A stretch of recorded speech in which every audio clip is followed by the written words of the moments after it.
Happy Tuesday, everyone. Doesn't that little intro just make you want to have a nap? It just really makes me want to have a nap. This is apparently new for the soundboard. And of course, we're on Beyond the Outer Realm, so I can't play our traditional, segment intro, but there we are. Anyway, welcome to Beyond the Outer Realm, a spin-off of the main show, The Outer Realm, which is on Wednesday and Thursday evenings, which you've all come to know and love, and we thank you and appreciate you for that. We are still broadcasting live on the United Public Radio Network, UFO Paranormal Radio Network, 105.3 FM from the Gulf Coast and 107.7 FM from New Orleans. No sponsors. We're brand new, so we don't have to go through all of that, which means I get to go right to the good part, which is introducing my very dear friend, Nathaniel Gillis. And he's been on the main show. We all know him. We all love him. He's just wonderful. He's got so many interesting things to say. This is going to be no different. So how it was put to me, discussing the phenomenon of using aggressive mimicry when manifesting. And some of you guys are probably going, what? I know you have to have an understanding behind all of this to know where it's going, but I can assure you it's going to be magnificent because it always is. Without further ado, hello. How are you? Hello, my friend. It's great to be back with you, and congrats on the new you. show. You're going to do amazing as always. Thank you. Thank you. It's a little pet project that's turning out to be a lot of fun, and it's gives us a little bit more flexibility, shall we say. Yeah. And uncensored shows people really seem to dig it, so I think we're going to have a lot of fun. So I have to say, you have me perplexed with this one. I mean, I get what it is. I get where you're going to go with it. And because I have a basic understanding of the whole mechanics of how things work. But this is definitely, the way you have it broken down, something that has piqued my curiosity, because you always dig really deep into things and you dissect things, which is what makes it that much more interesting, because you give perspectives that you may not otherwise think about. Well, I hope so. I appreciate the compliment. It is kind of it's like a byproduct of my extreme ADHD, right? If I don't like something, I have no interest in it. It doesn't matter what happens. If I do like something, I'm going to try to get to the bottom of it. Yeah. But, in my research, not just in academia, or literature, but also in case studies I've had in my own career, I started encountering entities that were mimicking other life forms in order to blend into our reality. And I got to a certain point in my career where I was like, okay, this is not a bug in the phenomenon. This is a feature. And to where, especially in Ikigai cases, was my first encounter with this particular nuance. But, the phenomenon would mirror the perception of the experiencer, or it would tailor its appearance to the belief system of the experiencer. And then at a certain point in time, the phenomenon would remove that archetypal mask, and now you're interfacing with something that you really have no framework for. It's something completely different and, quote, alien to us. And so my conclusions are perhaps disturbing, but I think they're relevant to the conversation. And that is that the archetype is just another way for the phenomenon to be present with us, but absent from us at the same time. To where the mask it wears will moderate human behavior and perhaps even inspire evolution within our species. And then so that's really deep, because that takes you in a whole other direction, doesn't it? Oh, it does. Absolutely. And so it's a common pathology in the phenomenon. I think it's one that deserves more attention in the field, because at some point we start to realize that we can't trust everything that appears benign. Mhm. that there is some form of aggressive and at times parasitic mimicry Mhm. Mhm. present, in that we are often being courted by a phenomenon that not doesn't have our best interests in mind, and it appears right, love Yeah. and light, up Mm. to a certain degree, and then we are left after the initial event feeling manipulated, betrayed, Mm. violated, Mhm. and completely absolved of any reality. So Mhm. there are case studies we can get into, but that's my contextual framework for today's show.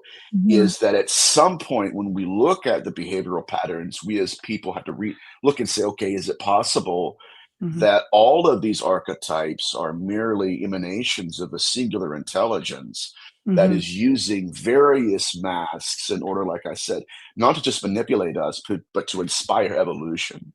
Mhm. Hello, Mark from the UK. How are you, darling? Yeah. People are realizing, wait, they're on? No, it's um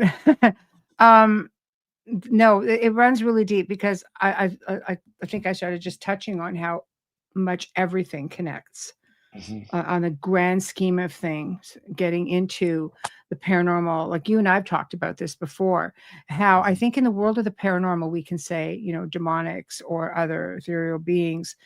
And, if you're in the world of ufology, a demonic might be a reptilian or draconian, or mhm. shadow people seem to fall under both. And in the world of Right. cryptids as well.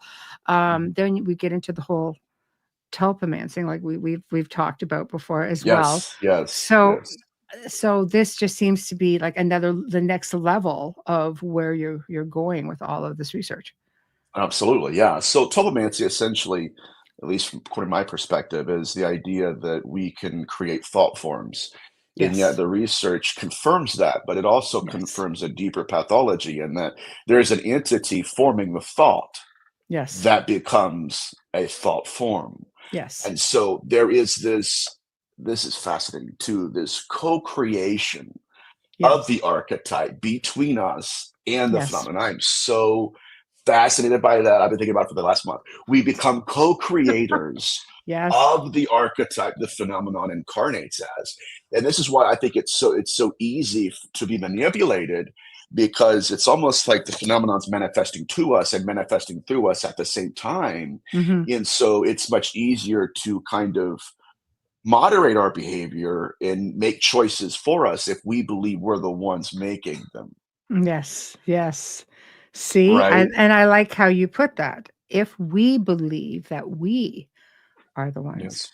making those Yes. choices. The illusion of control, you know. And I'm going to get some share some of my own cases, and then I'm going to get in some other Yes. people's work That's here good. as well. Yes. But I realized a long time ago, when I went to bed one night after work, and I was in the middle of this dream where I'm battling this featureless shadow woman, and Mm. she's straddling me, and nothing weird or seductive. It was just it was a strange position. And I'm like, okay, what the heck's going on?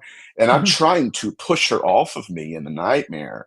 Mhm. And that's when I woke myself up and I start slapping my fiance at the time. Is this Oh, you? yeah. Good. Not hard, mind you, but just tapping her on the side. Is this you, Ellie? Is this you?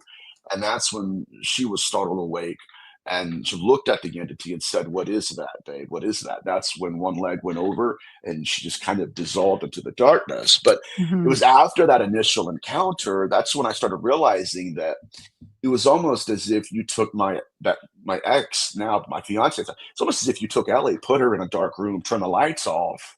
Mhm. Same body type, same long Mhm. hair, everything looked like her, just with the Mhm. lights off.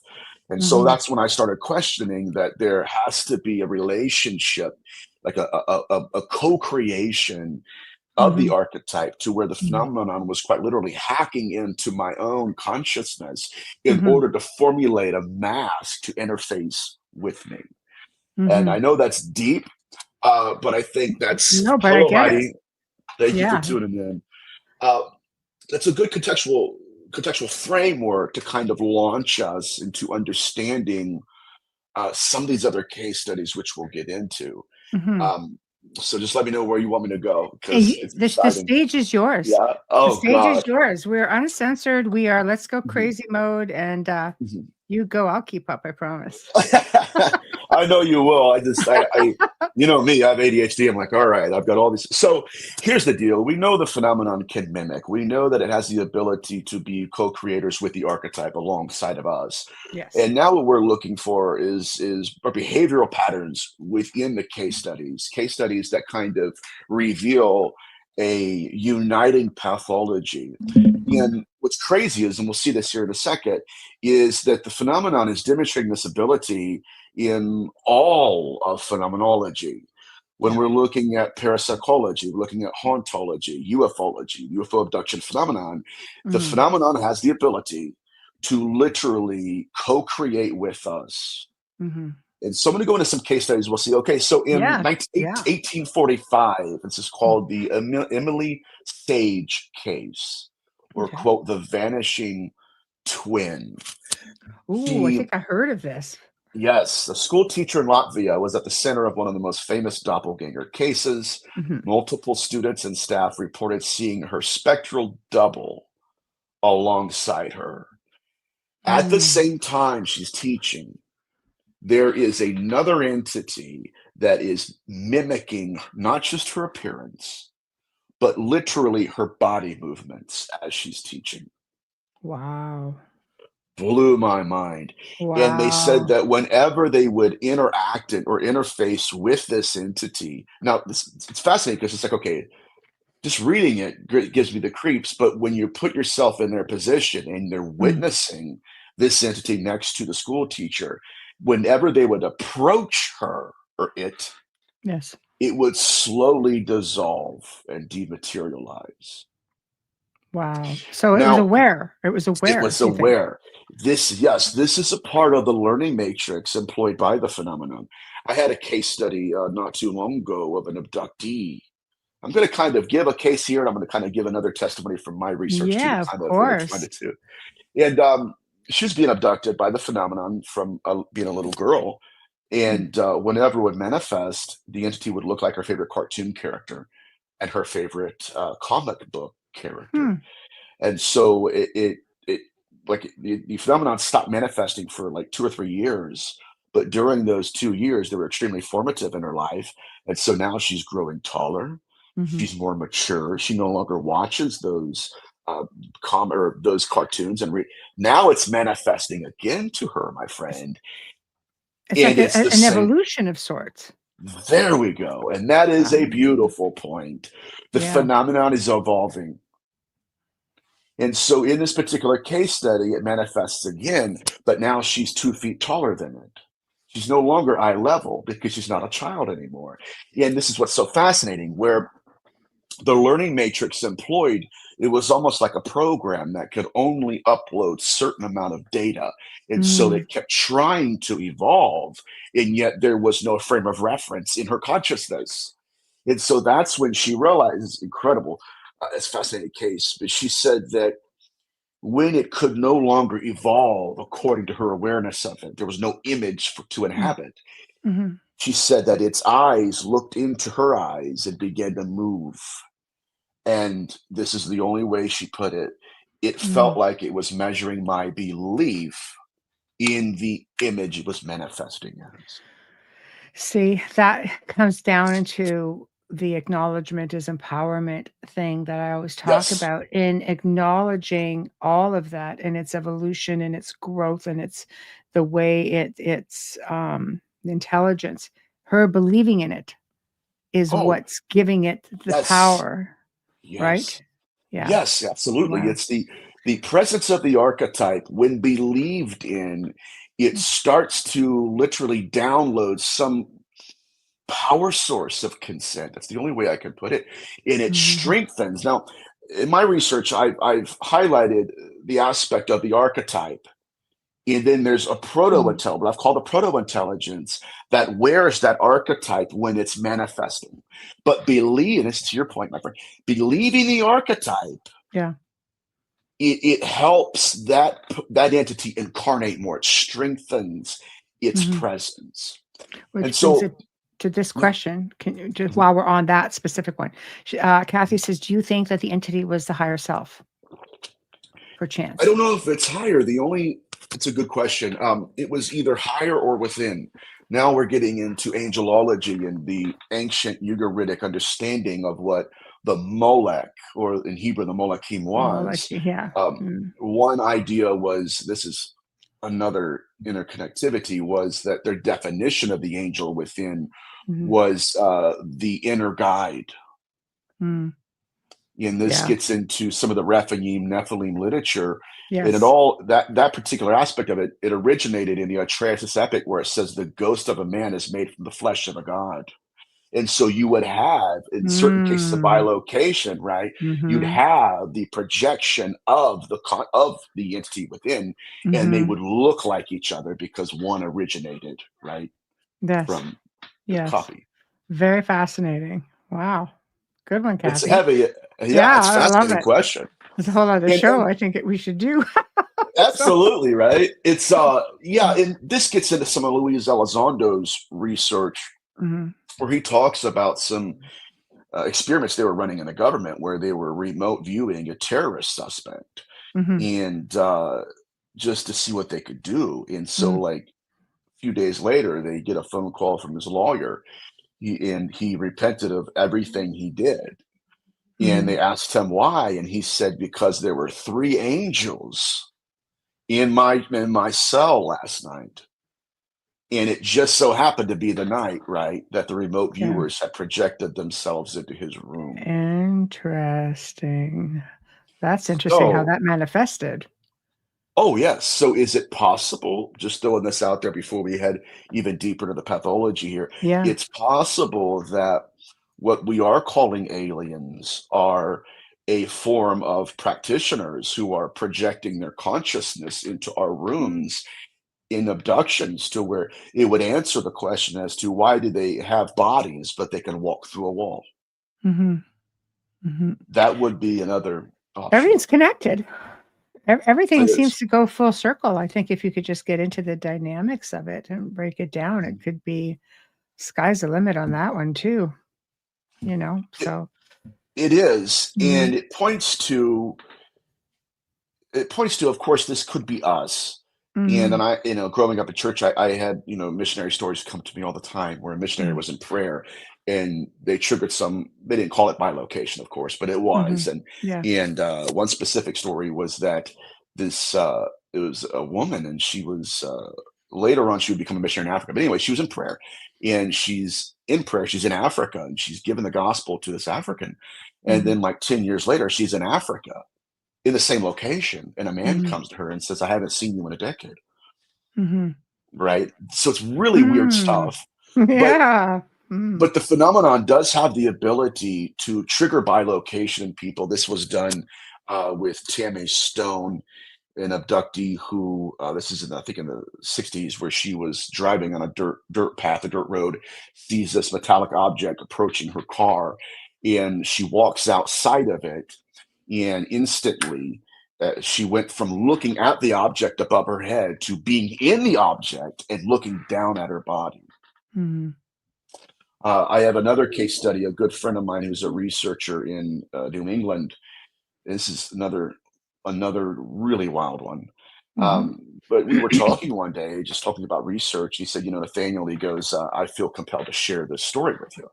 I'm not going to name him, mhm, uh, but he's like, this is my origin story. This is how I got into the field. I said, okay, what's going on?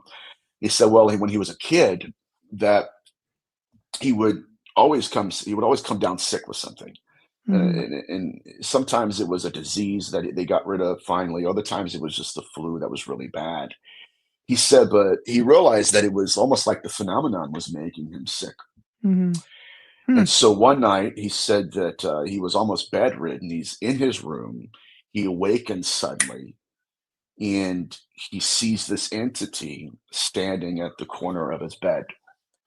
hmm, And he didn't know what to do. He was paralyzed in fear. And he said, next thing he knows, he's out of his body, hovering over his body.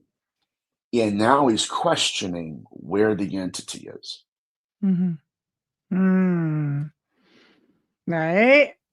That's when he Right? said, all of a sudden, he said, I'm out of my Mm. body looking down at it. That's when he said, I'm looking down at my face when my face begins to be animated, looks right up at me, and I'm Mm. staring directly into my own eyes. And he said, I Mm. realized that's where the entity was. Wow. So, see, that's a really big fear among Yeah. people who can do OBEs and things Mhm. and go, out of body is that Mhm. things could just kind of jump in. So Yeah. in this case, is this what happened? He left out the body. Did he get booted out or was he just having an OBE and Mm. because he saw something came up and something else He, slides in? You hear about this with coma people too, right? Other yes. jump-ins. And yeah, in Ruth Montgomery's work with the walk-in phenomenon, it kind of fits, seamlessly. Yeah, Um, with sleep paralysis. You think it's yes, sleep paralysis. yes, it's again, it's one of the Mm, ways the phenomenon can trigger by location. And of course, we have the Betty Luca case study, which is another mm. fascinating piece of the Yeah. puzzle where it was through abductions where she walks into her room at night and Bob Luca is on the bed in suspended animation, putting on his socks, Hmm. and his apparition is running towards her screaming. Wow. That So, is crazy. well, it points to, and this is the more sinister parts of it, but it points to an intelligence that has the ability to trigger by location, to peel us out of ourselves, not just without our permission, but in many cases without our own memory. Yeah. I'm Two with places Taurus. at once. OMG. Yeah, right? Yeah. Oh, it Wow. can get very sinister. Yeah. Yeah. But That even in incubi literature, yes. Yes. there's cases in the medieval periods where like the phenomenon was taking witches and again this could be just our ancestors interpretation, right, them trying to rationalize the darkness Mhm. that we're experiencing, and they are. Mhm. But there were cases where the husband would kiss his wife goodnight, they'd go to bed. 2 hours later he would get up to use the restroom or get a glass of water, and he would see her in bed, same body shape, laying on her favorite side. Everything seemed to fit. Mm. But then the next morning, she would come back saying, they took me in the night. And Mm. so their earliest understanding of this was that it was either a doppelganger or it was a familiar spirit the phenomenon had manifested to take her place. Right. Right. So I have to ask you this then. Are Mhm. doppelgangers just manifestations of us or someone else, or is it Mhm. an actual Thing. real phenomenon? I think it's real, and I think that again, in order for the phenomenon to evolve according to our awareness of it, it has to be present with us. But in Mhm. order to be present with us, it can't be witnessed by us in its full manifestation. And so it wears the archetype. Yes. And sometimes the archetype it wears, and this is again the parasitic and aggressive mimicry, Mhm. it Mhm. blends into reality. Matter of fact, here we go. 1957, a woman named Sonora from Brazil reported an entity taking the form of her husband while he was away. Okay. When the imposter, the mimic, entered the home and it groomed her at like an incubus, but something felt off. The Mm. real husband came home just to realize that she had been interacting with something completely different. Does that not remind you the story of Zeus when he went Yes, down, right? absolutely. Right. Absolutely. Appeared like the Yeah. father. Yes. This chimera activation, Mhm. I do, and I'm not a mythicist when it comes to that, right? I don't think it's just pure mythology. I think that Mhm. these are real encounters with real entities, and Yes. that the archetype it's incarnating as we're co-creating with the phenomenon. Now, to answer your question more pointedly, it's not that we're creating the phenomenon; we're just Mhm. creating the archetype it's manifesting as. Mhm. Does it make Mhm. sense? It does, yes. Thank you, Michael.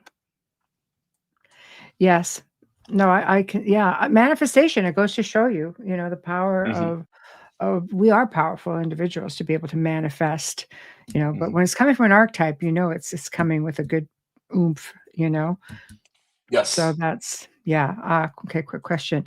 Do you think it could be the person getting taken over from a different parallel universe and coming in?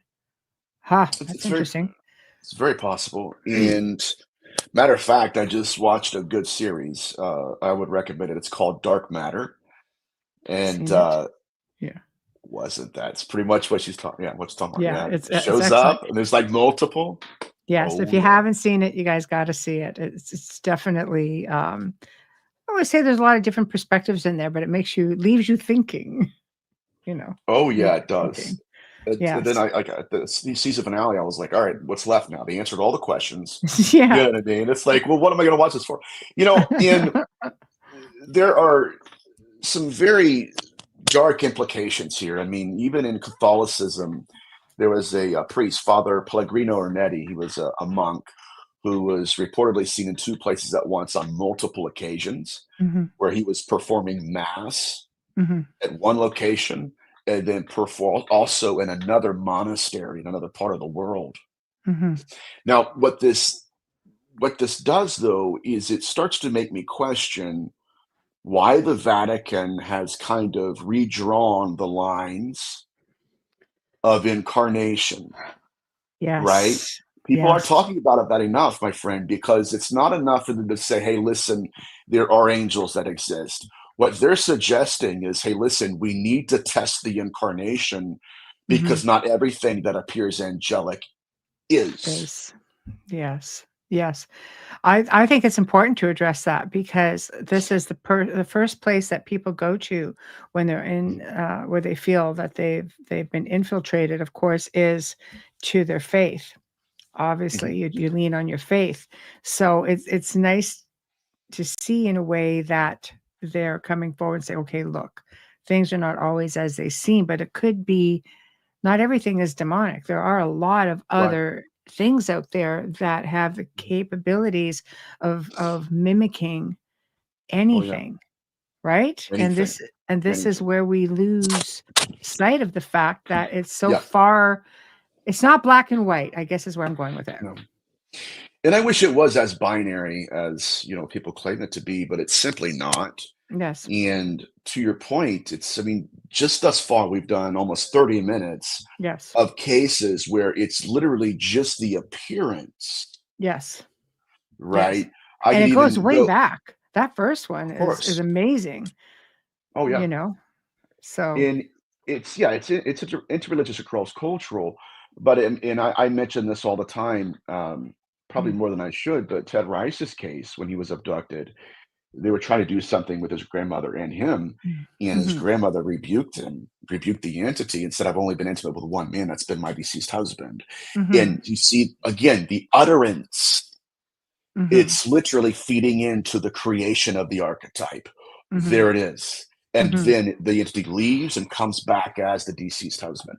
So right mhm, there, we're witnessing in real time the co-creation of the interface mhm, itself. mhm. Dark Matter, that's Um, for Netflix or Apple is that TV. Amazon? Apple Apple. TV. Yeah, I it'll only have it know because on, I watched it the other day, so yeah, yeah, I think Netflix had it or Amazon, one of those 2, but at least right now it's on Apple TV. So, it's good okay, stuff. no, So, next. yeah. Now we're gonna get into, again, aggressive mimicry in terms of acoustics. Oh, beautiful. Where right, Beautiful. again, we just done, Frequency. right, the image exactly right, and the reason this got my attention was because I was having cases where I witnessed this phenomenon, and then, specifically incubus and incubi Yes. entities, and then I started studying mimicry in biology and, Mhm, right, marine animals is fascinating, mhm, and so, number 1, behind me, there's a book called Beyond UFOs. It's by a group that Ray Hernandez, I think, created, mhm, and it's a compilation of cases of non-human entities and the way they interact with our species. mhm, In one of those cases, a little girl tells her story, or at least an adult tells her story about when she was a little girl. And she says that she was startled awake in the middle of the night and she heard her mother's voice calling to her Mm, by name, mm. come out into the living room. And so she gets out of bed, being manipulated by the phenomenon, obeys the command of who she thinks is her mother, Mhm. only to see both her mother and her father in the bathroom in suspended animation, paralyzed. Oh, so okay. So is mom projecting to warn the her daughter, or is the phenomenon calling the daughter out to put her in the same situation? Because when you're in suspended 100%. animation, you could Mhm, project out your energy. Nothing. I mean, a parent's love, especially a mother's love, to try to reach out is mhm. also Oh, it's pretty deep. pretty gripping. Yeah. Right. Well, Wow. her Wow. Wow. story was that Okay. she's in the hallway and that Mm, there was a presence in the house, and she didn't understand it. She's a child. And right. so and this is another story about an auntie out in the corner of the eye where Yeah. she sees her parents, but the sound of the voice was not coming from the bathroom where her parents were. It Mhm. was coming from the living room. That's when she turned her gaze, and sure enough, there was an entity. This Mhm. is creepy. In that room with the voice coming out of its cavity. Mouth Oh, is not moving, but it's her mother's voice coming okay. See, through the that's entity. wiki. That's wiki. Yeah, that's Acoustic mimicry. yes. Yes. Jesus. Um, You're like, I kind of backtrack on the uncensored thing. I'm joking. yeah, no, I get that because I mean I know that these things can mimic, but it's interesting to witness it looking at the entity and having the acoustic at the same time. You don't often get that. They're usually lurking around in the corners. They're not all Yeah, brazen enough to do it. And those that are, if you're lucky to catch it or be aware of it as it's happening, because you a lot of times that just goes, it's gone. You don't get to remember that. right. I feel like when someone's going through something or going through dark times with themselves, they can start seeing into the darker world and vibration. Good point. And I would add to that they can start being seen by that darker world Yeah, and that darker vibration. You yeah. know, this component of acoustic mimicry is another kind of key element in phenomenology. It unites all fields of research in all archetypes. It Dr. does. Carla Turner, the late researcher, Mhm. said that her earliest abduction experience was an entity acting like her mother and telling Mhm. her, I am your real mother, and kind of separating her. Right. It's very strange Wow. stuff. But with Yes, acoustic yes, like, mimicry, wow. the murder case that I had years ago, uh, the the killer, I could say that here. I think Yeah, yeah, yeah, yeah. the okay, yeah, the suspect entered the house with stub nose scissors and a knife, but the victim told me the husband did because it was the wife that was unfortunately, Mhm, yeah. Well, the husband said that the 15-year-old murderer, her voice, like a voice, was coming out of her, mhm. but it was a different gender. And so she was female, but the male's voice very deep and guttural. So And possession? he's absolutely 100%.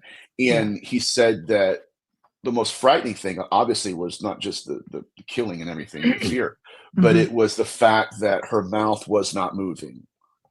Something was using her, as one rabbi said, as an amplification of its own voice. Right. And so they experience that. And so it's another interconnectivity where whatever some of these beings are, they have the ability to commandeer consciousness Mhm, and to be co-present within the avatar, within the body, and mhm, then use them to do what they want. mhm. That's yeah, your typical your typical, uh, possession MO. Mhm. you know, but getting into the schematics of it is fascinating, very fascinating to me.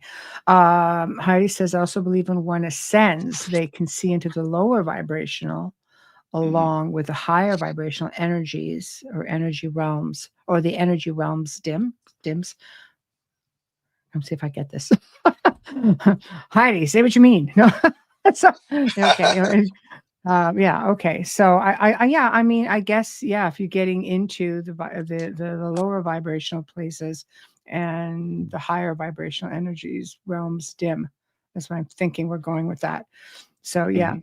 interesting, very interesting. But yeah, again, it just shows you how everything, in one form or another, a lot of it shows you that it's stuff we've all known, but when you break it Mhm. down, it gives you a much better understanding. Ed, makes you wonder if more of these possessions are not more of alien activity, not merely Mhm. demonic. Finding this in my studies more and more as well. Yeah, so I'm not sold on the demonic or the alien hypothesis. My work in necronetics Mm-hmm. and the self-multiplication of Mm-hmm. species is that some of these beings are interdimensional because they're formerly human, and I think that's really Mm-hmm. why I'm trying to struggle, right, with what would that entity be. It would still possess some human Mm-hmm. attributes, but it Mm-hmm. would stand outside of space Right. and time, where it's outside of the room staring in. And I Mm-hmm. think that would explain the knowledge that some of these beings have. So in that aspect of it, I'm Mm-hmm. leaning towards former practitioners.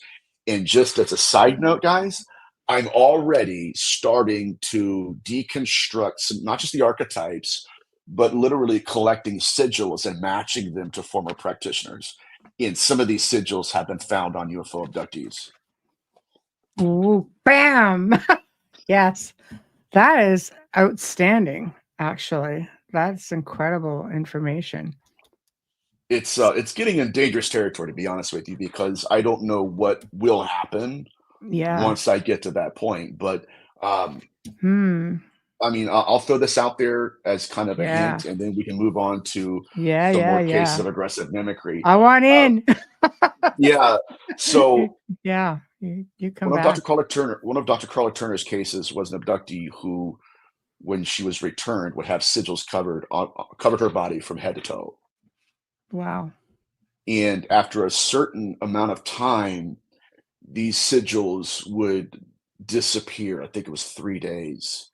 This it correlates directly with the practitioner. His name was Austin Osman Spar, who taught that sigils can be absorbed, activated, and later expelled by the body. So, what are we dealing with here? That's a I whole nother show. It Yeah. is, and I want to do it because I Okay. completely I completely understand um what you are saying about that, because people use some of these sigils for protection, Mhm. and they'll tell you if you want it to stay, you almost have to have it branded on your There we physical, go. There right? we go. Which lends to that whole concept that the body absorbs it. But if it absorbs it, depending on the sigil, so you have something from, let's say, a practitioner, Mhm. what is that going to do? Is that, are you being Exactly imprinted right. with something that's going to keep causing you harm, or opening a door for something else to step in, and you Mhm. become a vessel, almost like a portal for entities? Or are you having a protection sigil? Are you having a Mhm. manifestation sigil? Like that is, I love sigils It's because fascinating. it's yes, it's a whole other freaking world of research. So I'm really glad you mentioned it, and I'm really Yeah. glad if anybody's going to dig in and find it. I think you're definitely the guy. Thank you. So yes, So pleasure, that's pleasure. kind of like a little sample Yeah, size of what I'm researching, right? yeah, It's necronetics, right? yeah, Necromancy and genetics and what I'm calling the occult genome in our yes, species.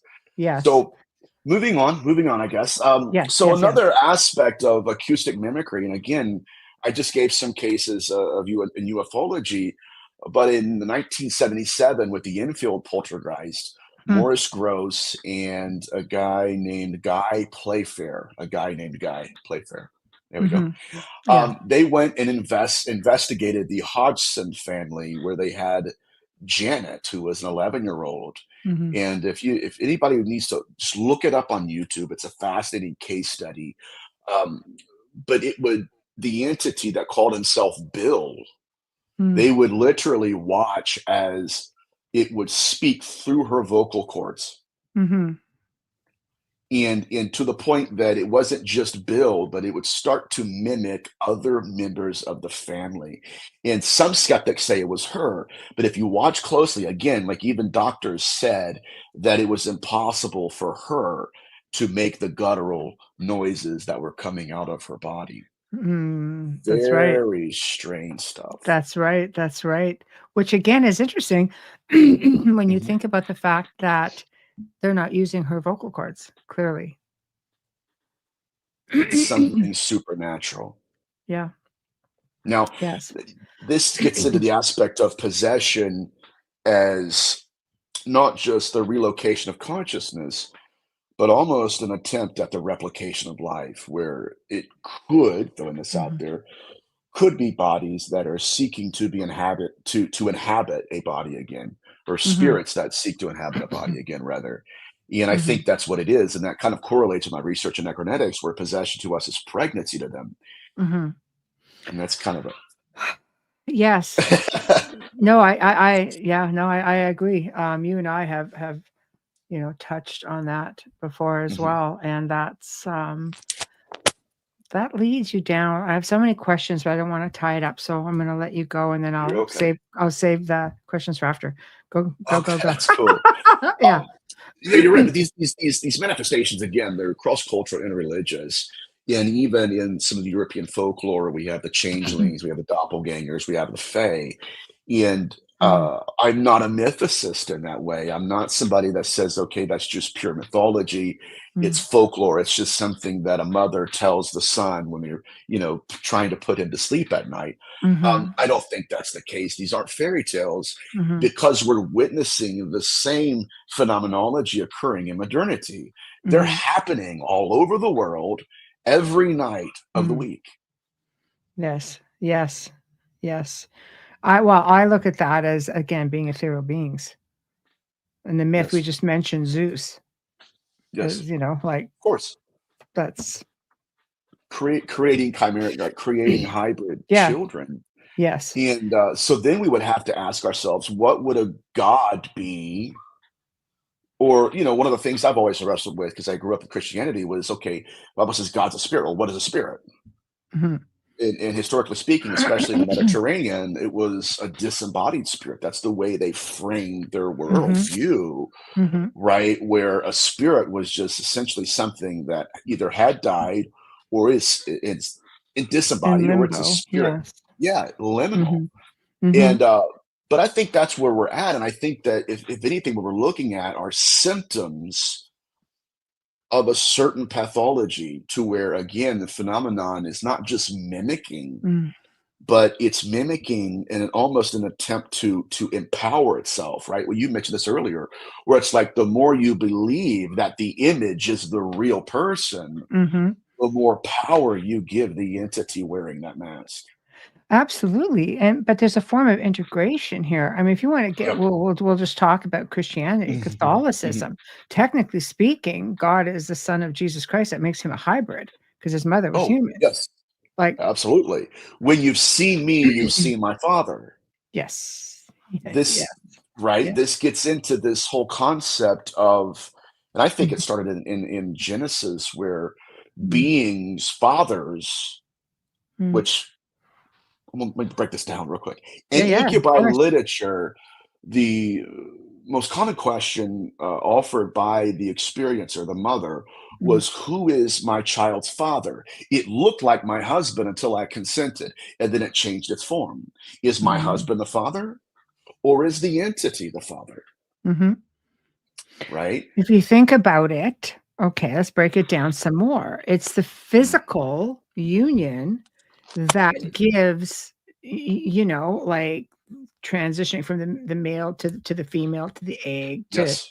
which is a physical that creates the physical being. There we go. Right. So what Nailed it. happens when you're coming in from an ethereal place? Is it the type of essence that steps in, or Ooh. where do we break it down here?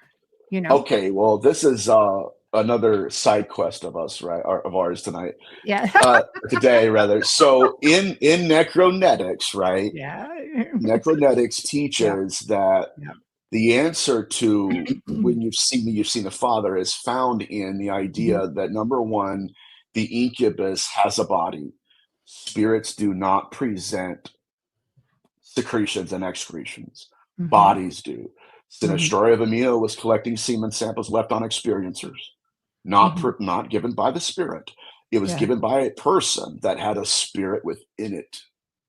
Yeah. And so, right, so necronetics teaches that that some of these beings are practitioners, in that there are sigils accompanying the secretions themselves. Mhm. And in sigil magic, we're right back where we were, my friend. Sigil Mhm. magic, when accompanied, this is all stenosmus bar, when they're accompanied with secretions and biological fluids, it's Mhm. designed to create an elemental or a servant. So if that's combined with the fetus, then the fetus would be a biological avatar. It would be the servant, but it would Mhm. also be the son.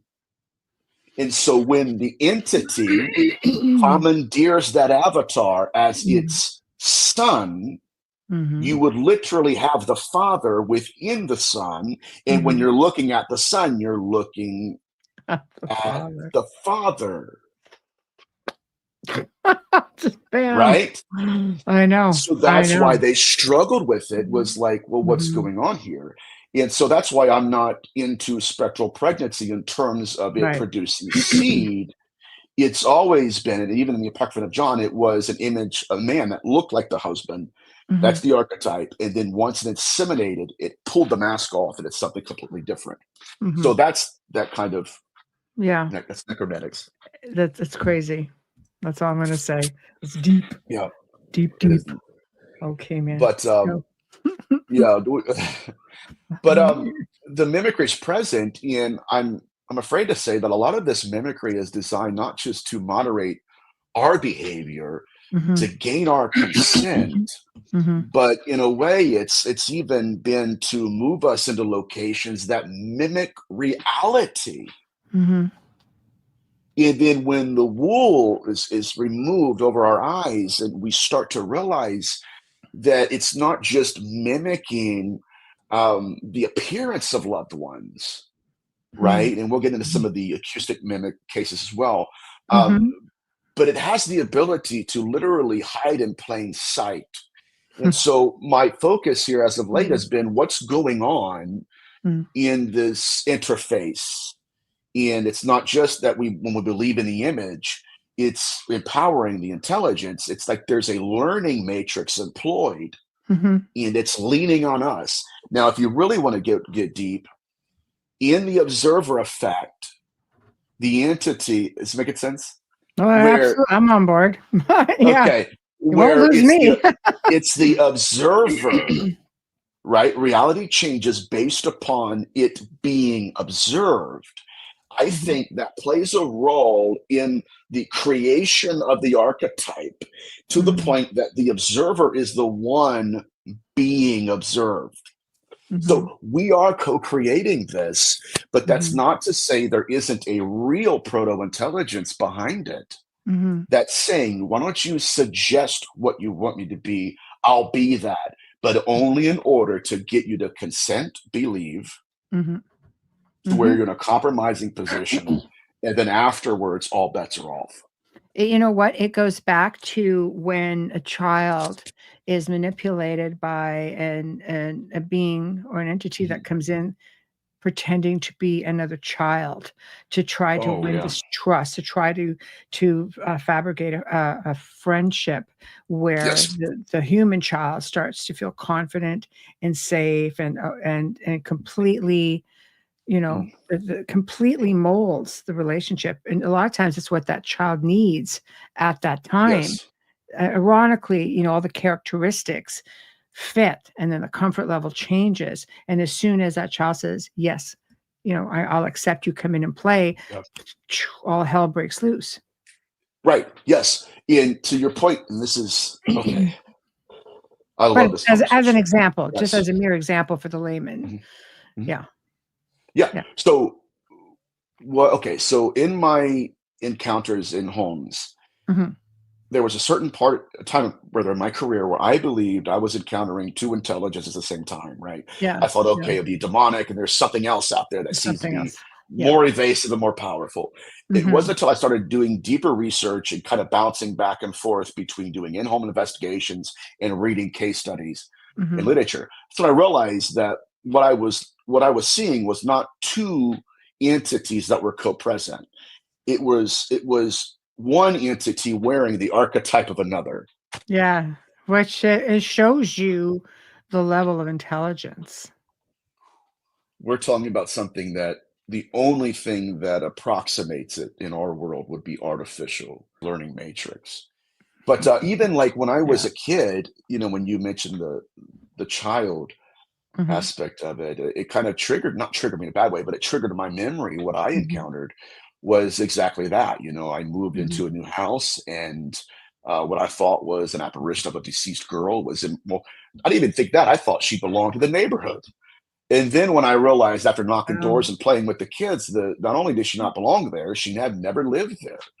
And Mm. so if that was wrong, maybe she's not even an apparition. And Mm. so you're right in that sense because it was trying again to court me and moderate my behavior, Mhm. gain trust. And Mhm. then once I blew through that archetype, that's when it evolved. Mhm. Now it's the shadow figure. Now Mhm. it's the disembodied voices conversing with each other at Mhm. nighttime. Mhm. So there's a lot going on here. Um, yes, so I have other cases, but this is fascinating. So you're I helping love me it. dive into this. No, man, Yeah. let's just do it. Let's just do it. Yeah, go on because So we spin off every case that you make mention of. So let's do it. oh, I know. So and here's another older one Okay. in 1817 in Tennessee. This is the Bell Witch haunting, Oh, and mm, another one that's a that good people one. try to discredit. And Yes. of course, I think there were some things that are really weird. Uh-huh. But it's just another case that there are, I believe, again, real things that occurred. Mhm. And so this entity could literally mimic the voices of other family members, Mhm. even when they weren't even in the house. Mhm. Mhm. So they would think, okay, that's my mother, that's my father, that's my brother, that's my sister. And it's not, it's the Mhm. phenomenon. Yes. Yes. That's weird. It is weird, and what I find weirder, and Mhm, I'm really interested in your thoughts on this, mhm. is a lot of them believe that it was poltergeist induced with the older daughter, with the abuse Yeah, of her father, this sort of thing. But again, where does you look at the witch that the Bell Witch herself, people are like, yeah. oh, this is just manifested. I don't know. What are your thoughts on that? It looks like we're dealing with two entirely different Mhm. energies here. It very well could be. Yeah. One of the most fascinating aspects of this case is when it would imitate the voices of neighbors and visitors Yeah. even Yeah. before they even arrived. And so, in a Mhm. way, it was almost like it had kind of this uh, structure surrounding them. And when, like it was like an information zone where if someone Yeah. breached it, Mhm. okay, then it started incarnating as the neighbors before they arrived. Mhm. I'm this, I'm that. Mhm. In this gets into a very sinister aspect too, Mhm. where even more than the acoustic mimicry and the image mimicry, now we get into the entities mimicking prayers Mhm. and sermons Mhm. in different voices. Now, imagine you're at home one night and all of a sudden you hear the phenomenon preaching to you in a man's voice, Mhm. but you know the man and you Mhm. know the man's not there. Mhm. That would freak me out. It is when it's somebody you know. We had that Yes. phenomenon, at, our last house because it was haunted, and they would call out by name and mimic the family members, and it was a very unique location. A lot of times it was done in warning, not that it hasn't on occasion happened, Right. with I always say the infiltration, but on an average, it's like the mimicking, trying to warn the family members, there's an intruder on the property. There's, That's like interesting. it was very interesting because you're sort of like expecting it to be a mimic. See, Wayne actually mentions it. He goes, I was living in a haunted house, which was our home. There was a moment when I heard my son call me, and it was at the same moment he heard me call him. And my son at that time was 22 years old, so he wasn't a little kid. Right. And they called them Yes. in names that they don't usually call each other, which is strange. There we go.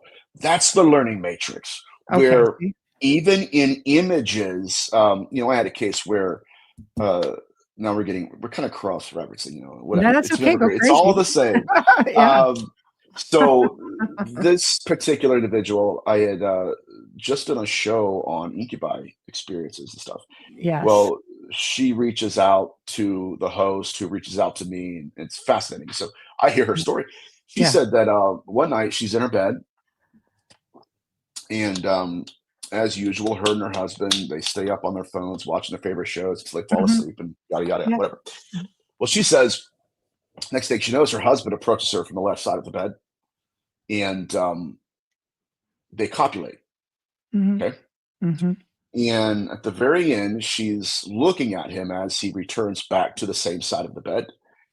And Mm. that's when she's studying the physiognomy here. You look like my husband, but Mm. sometimes it could not hold the facade. The appearance was literally, the entity was trying to hold the image, but it couldn't. Hmm. And that's when sometimes there would be a flicker, and then she would realize that doesn't really seem like my husband at all. Mhm. And it was soon after that she said it dissolved into a smoky apparition and floated out of the hallway to the living room and just disappeared completely. She Mm. said at the moment, she said it was almost like an energy lifted off of her, Mhm. and she remembered. Now, this is wild.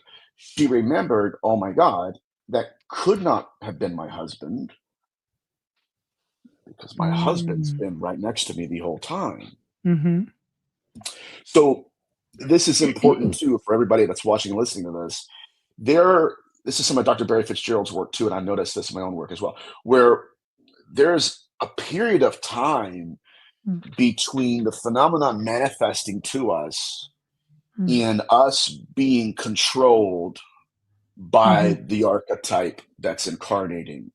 And so Mhm. it points to another aspect of the phenomenon manifesting to us for a certain amount of time and then manifesting through us and then pushing us, manipulating our emotions to get us to believe in the image it's manifesting as. I had a really good question to that too, with respects to it, and now I've just totally lost it, but it'll come to Oh me. no. No, it's okay. Uh, yeah, it'll come back to me. Heidi wants to know, so could it be the same entity? I guess when you're hearing Entity. the different voices, the same, like Same with intelligence? yeah, yeah, I guess that. I think that it's a profound question, and I think I'll just touch on this. Yeah. And I think that there is a reason why we're finding ghosts, cryptids, and aliens and seances. I think there's a reason why Aleister Crowley thought he was talking to an Enochian entity that suddenly changed archetypes into an extraterrestrial. Mhm. I think there's a reason in the skull experiment when they set up their tripod overnight, came back the next morning, and they saw an alien gray, Mr. Blue, staring at them. Mhm. When they Right. thought they were communicating, again, here's the archetypes, here's the parasitic mimicry. They Mhm. thought they were communicating with deceased ancestors, people who had died and evolved into another life form or some, at least Mhm.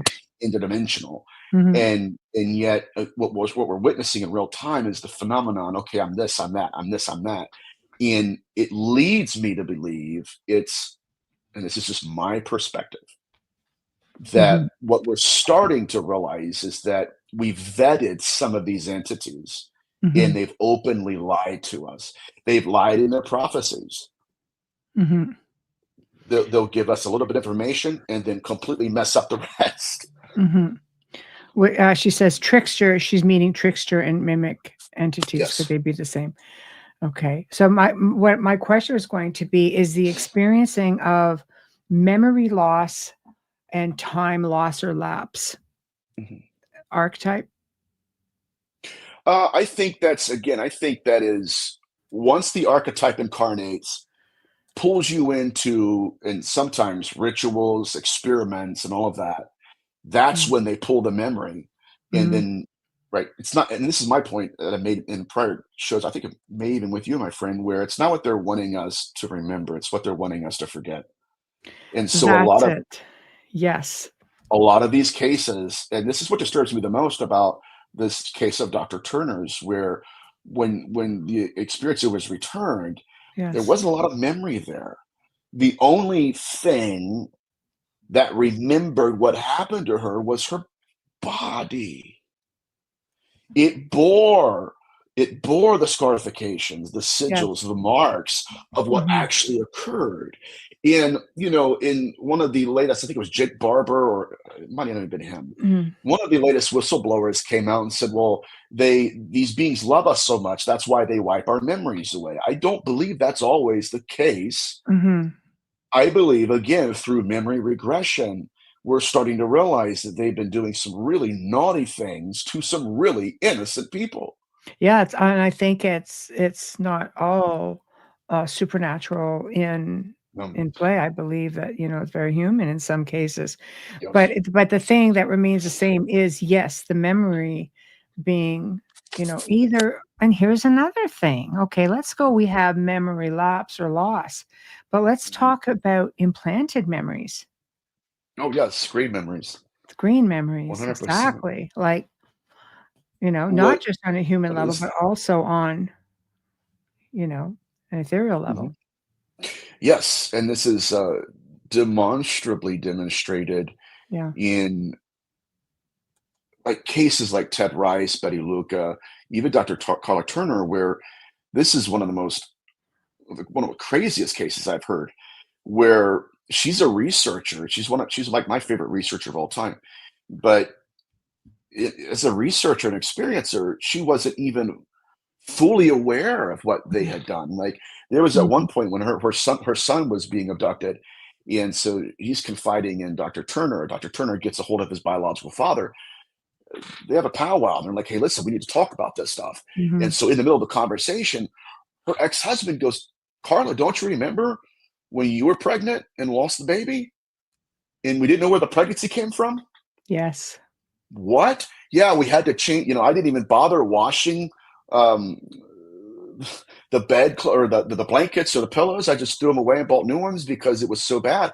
She had no memory of it. See, right there. I can tell you things, man, I'm an experiencer, Yeah. generational, as well as paranormal, and my mother was pregnant with twins. Mhm. One was born, the other one and it wasn't until later in Ooh. life where she was just sort of like she goes, that, "Yes, I was pregnant with 2. What happened to the baby?" And Mm. and it just sort of defied but the memory of it didn't come until literally maybe the last 5 years of her life. And then when she had the Wow. doctor check files, goes, "Oh, yeah, yeah, you were." See what I'm saying? It's crazy. That's It's wild. crazy, but we're Mhm, generational. We know it goes back. mhm, So who knows? But this is a good question. Do you think yeah. they're pulling memory or is our mental status going above normal thought? I think it's both, and unfortunately both, because it's not just that they're pulling memory, they're Mm, implanting other memories in their mhm, stead. And even with mhm, Ted Rice's case, his conscious memory said that he remembers hearing a disembodied voice speak to him when he was staying with his grandma one night. She Mm. thought it was the devil, and so she curses, not like literal, not profanity, but curses, a Christian name of Jesus, Mhm. that kind of thing. Lord rebuke you, and that's all he remembers. And so for the rest of his life, he is entertaining guides, and this is another case study Mhm. that demonstrates a unique pathology, but Mhm. it's not really unique. But anyway, so It's he's a cool. psychic medium. He's Yeah. dealing with these individuals. He's getting Mhm. insights and stuff, and yet his body is starting to demonstrate PTSD symptoms. So he goes into memory regression with Dr. Turner and Barbara Bartholic. Mhm. Now he starts to access all the memories they had blocked from him for 30, 40 years. Mhm. Now it's not just he was a little kid and he heard a voice and his grandmother rebuked it. Now it's, oh my Mhm. God, that voice took us. Mhm. We're in a ship. They want to do bad things. And when my Mhm. grandmother tried to stop them from doing the bad things, and this is where a lot of people, especially in theology, have a difficult problem because this should not be happening. Mhm. But the grandmother said, "The Lord rebuke you. You're going to go to hell from where you came." And the entity said, "There is no hell, and it's not going to work. I'm going to put Mhm. something in your head. You're going to lose your life." The next morning, she had a fatal Mm. stroke. She had a fatal stroke the next morning. Mhm. So, That is crazy. That is just but crazy. when he Yeah. went back, so you have these memory regressions that are, just, oh my God, Mhm. I have some things to deal with now. I didn't even know that Mhm. exist. Now he's going back to his guides. Mhm. They're eerily silent. Funny that. Could I Wow. suggest again that the mimicry, in that there are certain archetypes that it mimics as well, where it's almost like a new program superseded the old one, and now that you remember who we actually are, or a little bit Mhm. closer to the source of who we are, Mhm. you're not going to answer. You're going to answer to us. Those guys are completely abolished now. Mhm. Yes. Yes. Hi, Jade. Yes. Um, that's a really, you know, it's a tough one because it leaves you with so many other different questions. And obviously, this is something that has been going on for, centuries, to say the least. I Mhm. can imagine the non-documented ones because Oh yeah. this isn't new. I like to say I had somebody one time mention, well, we're the more evolved race. The races Mhm. evolve more every time there's a new kick at the can on the planet Earth, where it's more evolved. Where we're probably the least evolved, Oh aside yeah. from like going back into the Neanderthal times. Like I truly believe that there were way more advanced cultures at that time, and I tend to wonder because of that if they were experiencing the same things that we are experiencing because of Mhm. of the suppression and the conditioning that we have Yeah. experienced as a race. I believe you hit the nail on the head, my friend. It's well, first of all, I think we have many blind spots, and it's not just blind spots. We don't even know they exist, right? Yeah, yeah. And whatever some of these beings are, or whatever the phenomenon is at large, it has the ability to manipulate those blind spots and Mhm, to really control us as a species. mhm, And one of the things that Dr. Carla Turner mentioned too was that it's possible that there is some kind of evolutionary spike within our species, that we are starting to wake up mhm, and actually remember what's happening, which mhm, places us in a unique context. Because if the only cases we are aware of are the cases people are remembering, which goes back to your point, mhm. all the others aren't even documented. So we could actually experience a much larger blind spot. Yes, yes. And I also think, as many of the civilizations that came before us, you had a great deal of telepathy. I believe Yeah. that we were also more tuned in, so we would have connected thought-wise Mhm. with things coming in, whereas even though many of us have, like, as a race, have, telepathic abilities, Mhm. telekinetic abilities, all of this sort of thing, there are many who don't tune in, or should it be that we're not trusting Yeah. what we are experiencing? because of all the frequencies that are put out there. It just kind of Yes. everything messes with you right now. Everything. You're right, and I believe that in some way it is the de-evolution of our species because, Mm, there are things within us, potentials that exist that we are in complete ignorance of. And I mhm, think that may be why each and every time we try to pierce the veil, something comes out. mhm, Stop that, right? mhm, And I mhm, think that our best response to the phenomenon would be the evolution of consciousness, mhm. evolution of the soul. And I think that even some of the evidence I've collected through the years, even some of the way they've been attacking us and hauntings and some of the malevolent remote viewing cases, it It's seems to be amped the up. soul first. Yeah. Yes. It's like the Yes. soul first and the skin second. Yes. And we're seeing it just from one aspect of it, not Mhm. understanding that there is a spiritual component to it all. Yes. I agree. I agree. Um, Essentially, see, I had one of those fleeting moments of real I good have them all the question. time. Do you think that the veil, so to speak, do you Mm. think that the veil between our dimensions is just thinner, so things are coming in and out easier with more ease? I think so. I think so. And Or is it our awareness of these dimensions more now, do you think make us aware? I think one is contributing to the other. I think that as more entities incarnate, the more aware we become of them, Mhm, and that and this has been the argument for the longest time. mm, And I think I know where I sit on this, but mhm, people are suggesting that the paranormal itself is merely the nudging of an intelligence to where it's trying to trigger an evolutionary response in our species, and that's why it's there. And there are some cases, of just different experiencers that suggest that. mhm, But like with Matthew Roberts, who was a witness of the Gimbal UAP, um, he said that he witnessed the craft itself, but then when he went back home, a voice came to him and began to point him in the direction of the occult. And then he started to have initiatory experiences.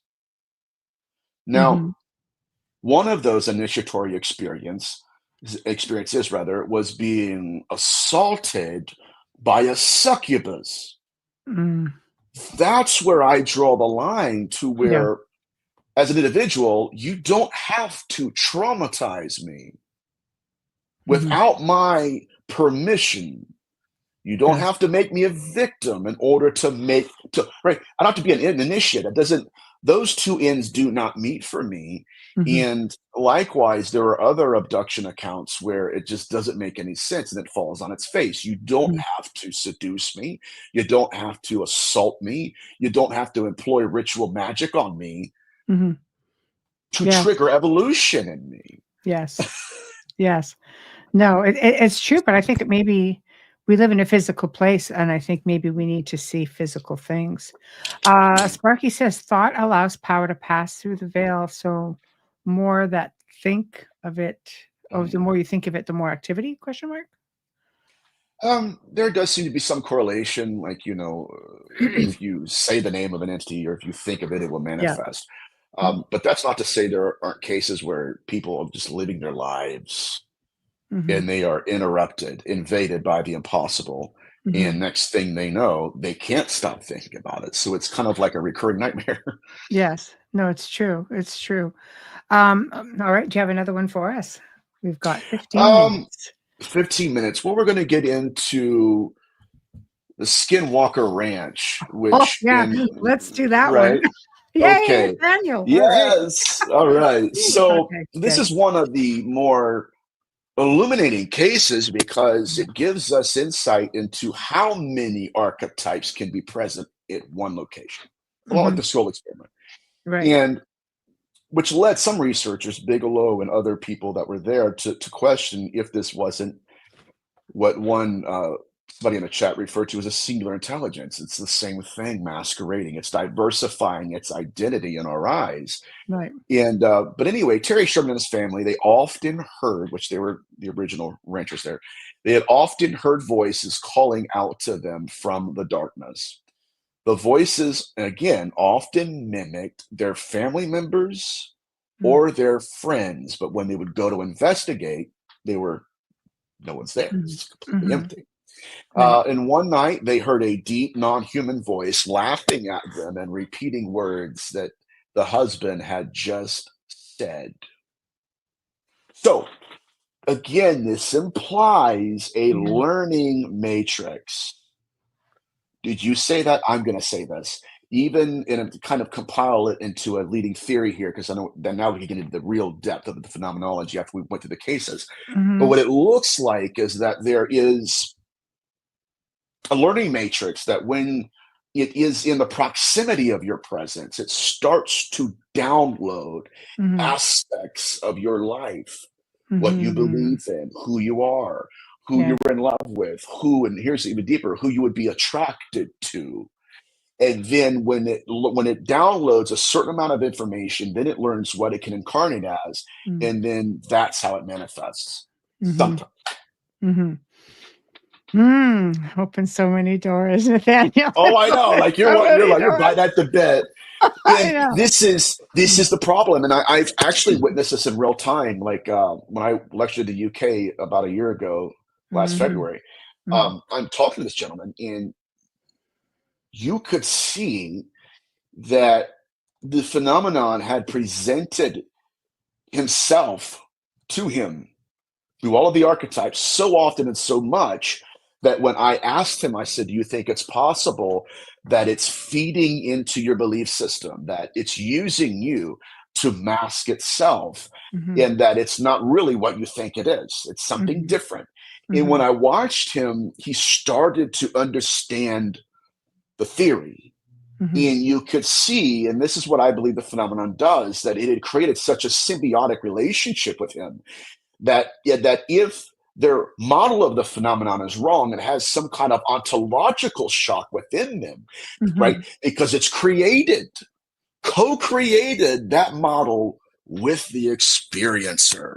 And so mm, much of my research now is trying to give them their autonomy back to mhm, say, hey, listen, not everything that seems to be love and light is, and not everything that aggressively mimics the dead mm. is Yeah. in fact that.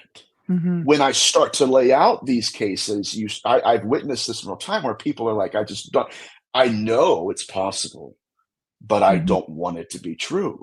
Right, right. So what's a catalyst? Yes.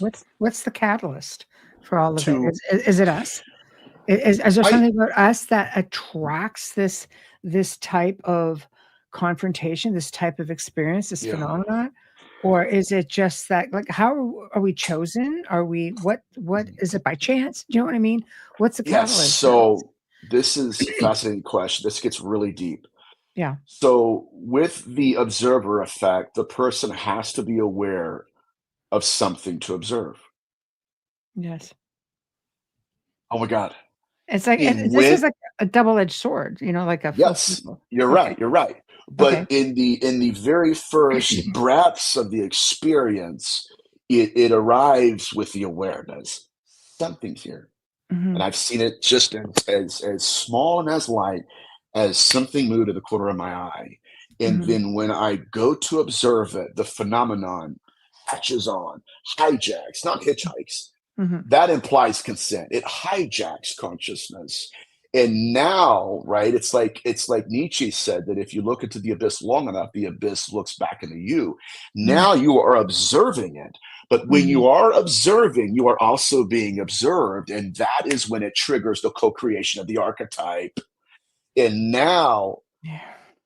it's deep in it. I know. No, It's it is. fun stuff. It is. Because, there's just certain beliefs, like, for example, ufology. Yeah. There's different triggers that will tell you, okay, what people speculate, why you would be a generational.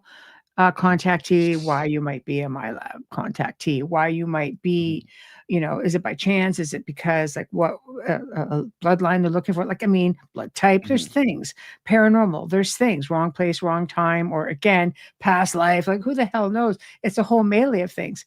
But with this sort of thing, it's almost like people would ask themselves, what did I do to attract this kind of attention? Yes. And it's like, was it by chance, wrong Mhm. place, wrong time, like All of the above. all of the And above, what's right? interesting, I mean, I have a case in the 17th century where it was a child, and he is in an orchard, an apple orchard with his father. They're picking apples. His father says, "Okay, I'm going to go a little bit further. I'll meet you up for lunch." Right. Mhm, 2 hours later, he comes back. His son's possessed. They're asking the entity, the interrogating the entity, like, "Why would you choose this victim?" And he said, "Well, I am a violent individual. I committed mhm, my very first act of violence in the same orchard at the same tree that person was picking." mhm. So he was stalking his own crime scenes. So just something as simple as that, Wow, wow, yeah, right? It's just something, oh, I'm tripping over, right? And that's why it can be so dangerous to just do investigations for fun. I'm gonna go out there and hang out. It's like, okay, it's fine. But just know that you could trip over something. yeah. Even the Warrens, they had this. I don't They may have not understood it or not, and that's no slight against them, but I'm saying, some people don't, where they're Research in the evolves. They were yeah, ahead of their time in many right. ways, and now you're the new kid on the block for the last decade and Apparently, a half, and that's apparently. it. Yeah, Um, but yeah, they're in there performing a seance, trying to, talk to the spirits there, and out of nowhere, suddenly something else incarnates. And they had no rules for that, Michelle. What yeah, is that? yes. Oh, okay. I'm going to take the mother, I'm going to box her in, break the bones, throw her against the wall. And that's where it's like the danger of, Mm, yes, in that particular case study, it could have been the phenomenon masquerading as the other spirits, mhm, right? mhm, Hoping that they would be oh, okay, you got something else for me? And mhm, then the door was open and the proto-intelligence manifested. Um, man, yes, but mhm. that's where I'm at with it. It's funny because I had a friend and colleague of mine when we were going Mhm, back to the possession thing. He had, somebody in her circle had mhm, roommates who killed, or had a roommate who killed his own father and literally decapitated him. And when they saw him, this was done like, at a family cottage, but mhm. everyone, when they all looked at him, it was just like, it wasn't even him, was not even him. I mean, entirely different. It's just like, Yes. so you have this step in of Oh, whatever it is who completely infiltrated and did this deed. yes. Could I suggest Of course. that the devil made me do it is not only a scapegoat people use? Mhm. That when like one of the leading qualifications of possession is not just language preference, Yeah. but it's having knowledge of something they have no experience of, Mhm. they shouldn't have Mhm. knowledge of. When Jeffrey Dahmer would perform his murders, he would perform necromancy afterwards. Yeah, funny that. Before the last murder, the only living victim rather, told a story about Yeah. how when he walked outside of the bathroom, Jeffrey Dahmer is speaking in tongues, watching The Exorcist. Get So into the Zodiac killer, get into the Son of Sam, oh get my into God, the yes, right? absolutely. The Zodiac killer. Yeah. I'm Yeah, doing all yeah, of this for the afterlife. Everybody I kill will becomes my slaves. yeah, What right? this sounds like Yeah, is, and I'm just gonna throw this out there and we'll maybe have another show on this later on. But yeah, what it sounds like is that some of these entities are performing ritual magic and ceremonies yeah. to other avatars, and that some of these are murders to us, but sacrifices to the entity, How we could get into a show and a half about right? ritualistic stuff, Nathaniel, right down into a very big world that's starting to unfold right now publicly. We can get into I sold out.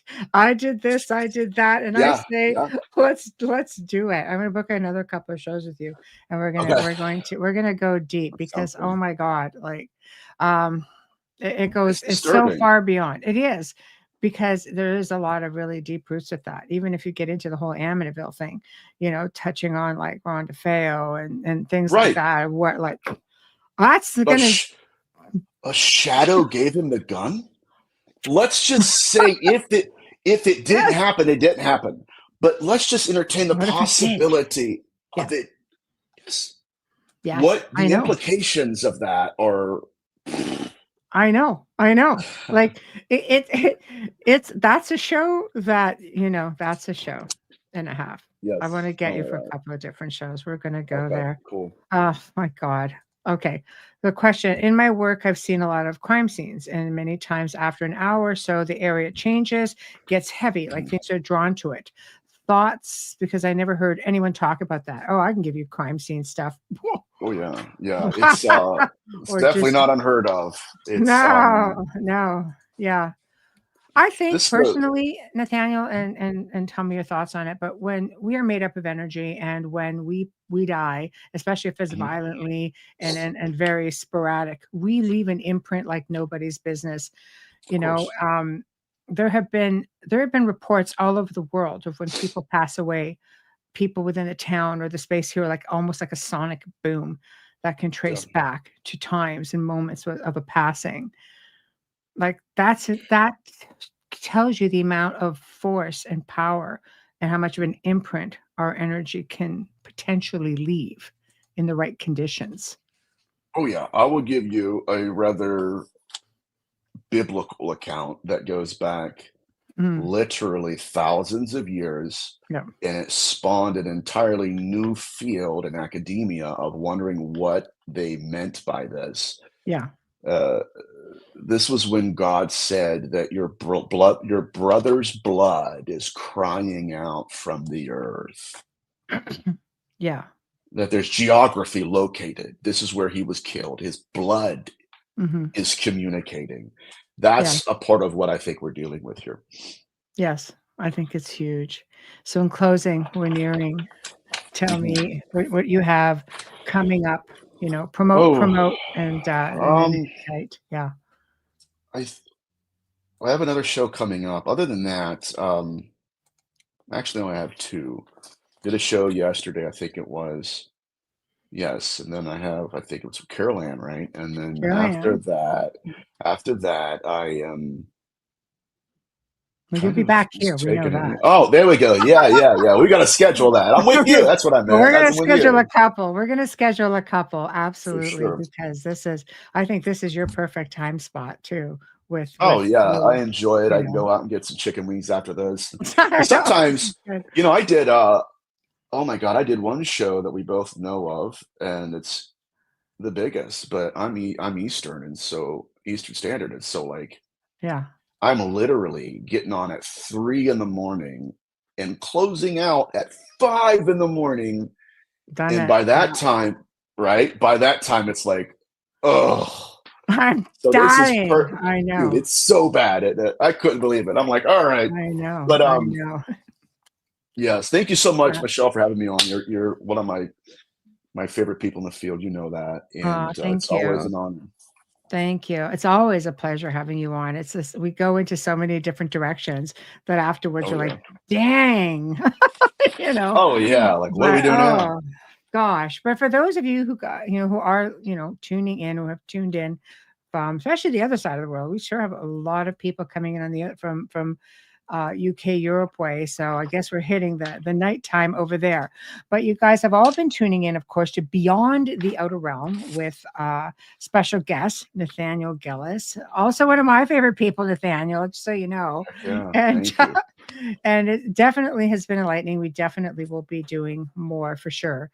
Tomorrow night, guys, open mic on the Outer Realm, mysteries, forbidden knowledge, paranormal in the news, all that stuff. It's always, though everybody screams for that segment, and I'm happy to Mhm. present it. You guys have been spoiled over the course of the last probably 5 weeks with these things.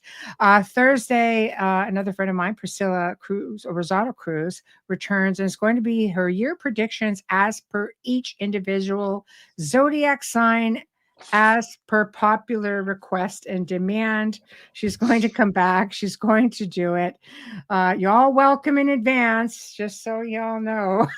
So, but it's not going to be uncensored. So don't got so deep one time we had to bring her into an uncensored version of the show. So Wow. anyway, and to everybody who's new, thank you. We appreciate you so very much. And come around more often, Sparky. It's always interesting. The night shows are Wednesday and Thursday nights, 9 p.m. Eastern time. So you're going to have more Outer Realm over the course of the next couple of days, and you're going to see a lot more interesting stuff. And Nathaniel will come back because I already know in my head. I'm pretty sure Nathaniel knows what's in my head right now. So we're going to go with that also. So thank you all. Have yourselves a terrific evening, and we shall something. Thank you. Awesome. Very nice. Very nice. All right, everyone. So good night. Good afternoon. See you tomorrow on the Outer Realm.